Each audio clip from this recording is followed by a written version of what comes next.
एक समय की बात है। एक समय स्वर्गलोक में सबसे बड़ा कौन है के प्रश्न पर 9 ग्रहों में विवाद हो गया। विवाद इतना बढ़ा कि परस्पर भयंकर युद्ध की स्थिति बन गई। निर्णय के लिए सभी देवता देवराज इंद्र के पास पहुँचे और बोले, हे देवराज, आपको निर्णय करना होगा कि हम में से सबसे बड़ा कौन है।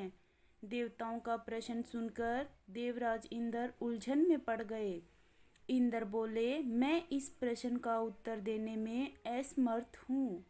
हम सब पृथ्वीलोक में उज्जैनी नगरी के राजा विक्रमादित्य के पास चलते हैं। देवराज इंद्र सहित सभी ग्रह देवता उज्जैन नगरी पहुँचे। महल में पहुँचकर जब देवताओं ने उनसे अपना प्रश्न पूछा तो राजा विक्रमादित्य भी कुछ देर के लिए परेशान हो उठे, क्योंकि सभी देवता अपनी अपनी शक्तियों के कारण महान थे।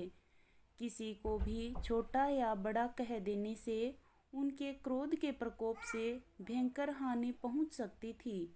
अचानक राजा विक्रमादित्य को एक उपाय सूझा और उन्होंने विभिन्न धातुओं स्वर्ण, रजत, कांसा, ताम्र, सीसा, रंगा, जस्ता, अभ्रक व लोहे के 9 आसन बनवाए। धातुओं के गुणों के अनुसार सभी आसन को एक दूसरे के पीछे रखवाकर उन्होंने देवताओं को अपने अपने सिंहासन पर बैठने को कहा। देवताओं के बैठने के बाद राजा विक्रमादित्य ने कहा, आपका निर्णय तो स्वयं हो गया। जो सबसे पहले सिंहासन पर विराजमान है वही सबसे बड़ा है। राजा विक्रमादित्य के निर्णय को सुनकर शनि देवता ने सबसे पीछे आसन पर बैठने के कारण अपने को छोटा जानकर क्रोधित होकर कहा, राजा विक्रमादित्य, तुमने मुझे सबसे पीछे बैठाकर मेरा अपमान किया है। तुम मेरी शक्तियों से परिचित नहीं हो। मैं तुम्हारा सर्वनाश कर दूंगा।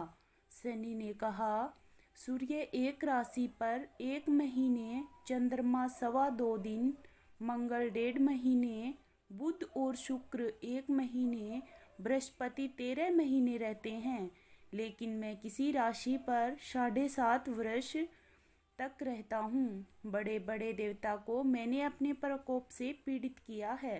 राम को 7.5 के कारण ही वन में जाकर रहना पड़ा और रावण को 7.5 के कारण ही युद्ध में मृत्यु का शिकार बनना पड़ा। राजा, अब तुम भी मेरे प्रकोप से नहीं बच सकेगा। इसके बाद अन्य ग्रहों के देवता तो प्रसन्नता के साथ चले गए, परंतु शनिदेव बड़े क्रोध के साथ वहां से विदा हुए।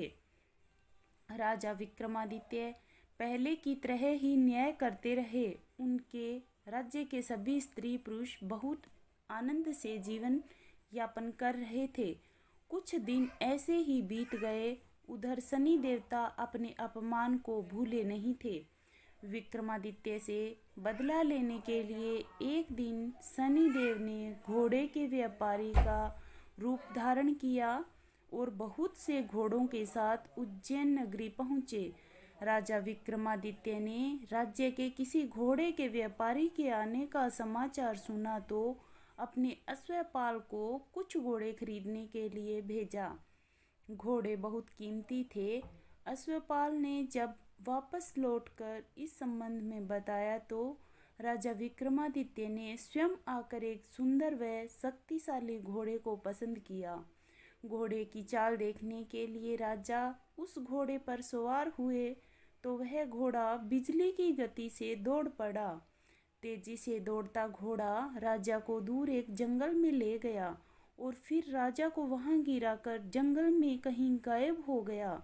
राजा अपने नगर को लौटने के लिए जंगल में भटकने लगा, लेकिन उन्हें लौटने का कोई रास्ता नहीं मिला। राजा को भूख प्यास लग गई। बहुत घूमने पर उसे एक चरवाहा मिला। राजा ने उससे पानी मांगा। पानी पीकर राजा ने उस चरवाहे को अपनी अंगूठी दे दी। फिर उससे रास्ता पूछकर वह जंगल से निकलकर पास के नगर में पहुंचा। राजा ने एक सेठ की दुकान पर बैठकर कुछ देर आराम किया। उस सेठ ने राजा से बातचीत की तो राजा ने उसे बताया कि मैं उज्जैन नगरी से आया हूँ। राजा के कुछ देर दुकान पर बैठने से सेठ जी की बहुत बिक्री हुई। सेठ ने राजा को बहुत भाग्यवान समझा और खुश होकर उसे अपने घर भोजन के लिए ले गया। सेठ के घर में सोने का एक हार खूंटी पर लटका हुआ था। राजा को उस कमरे में छोड़कर सेठ कुछ देर के लिए बाहर गया।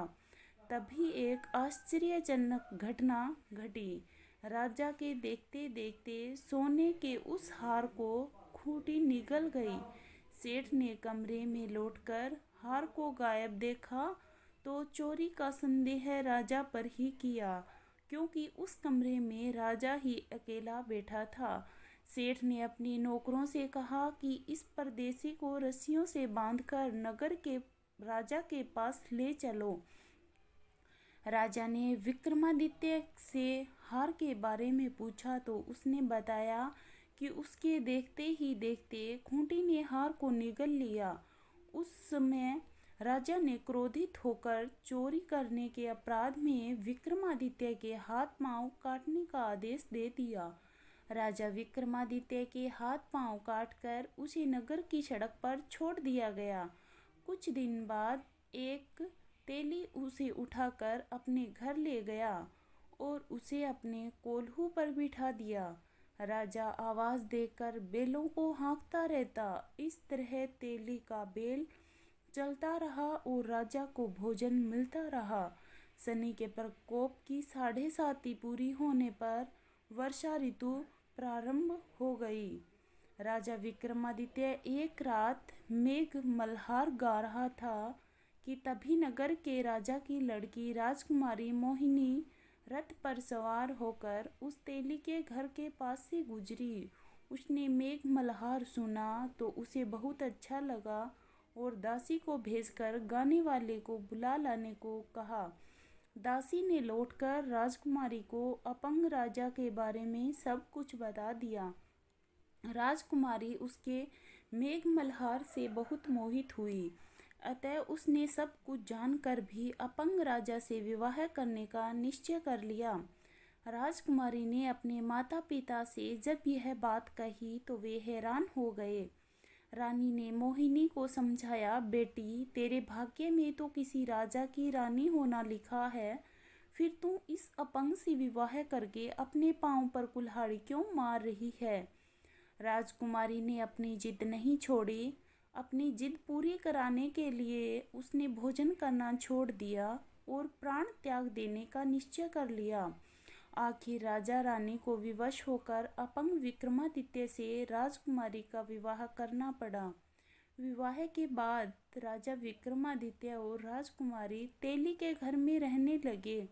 उसी रात स्वप्न में शनिदेव ने राजा से कहा, राजा तुमने मेरा प्रकोप देख लिया, मैंने तुम्हें अपने अपमान का दंड दिया है। राजा ने शनिदेव से क्षमा करने को कहा और प्रार्थना की कि हे शनिदेव, आपने जितना दुख मुझे दिया है अन्य किसी को न देना।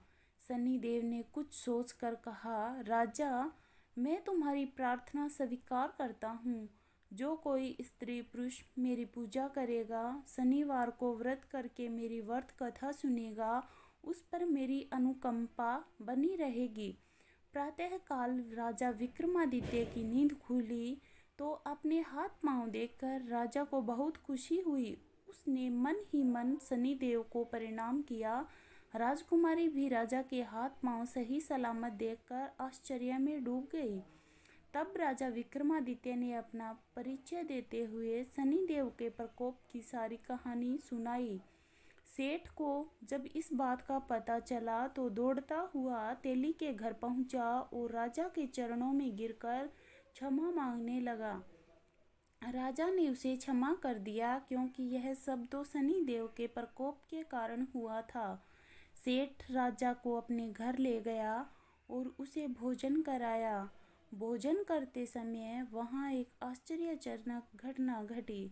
सबके देखते देखते उस खूंटी ने हार उगल दिया।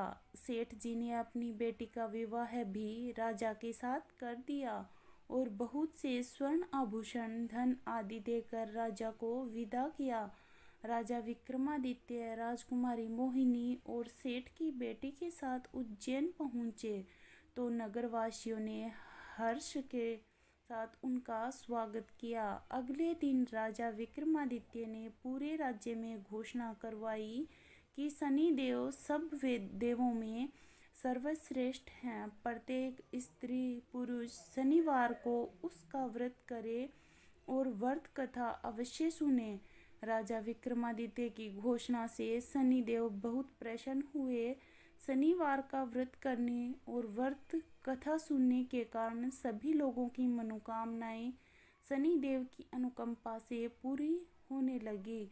सभी लोग आनंद पूर्वक रहने लगे।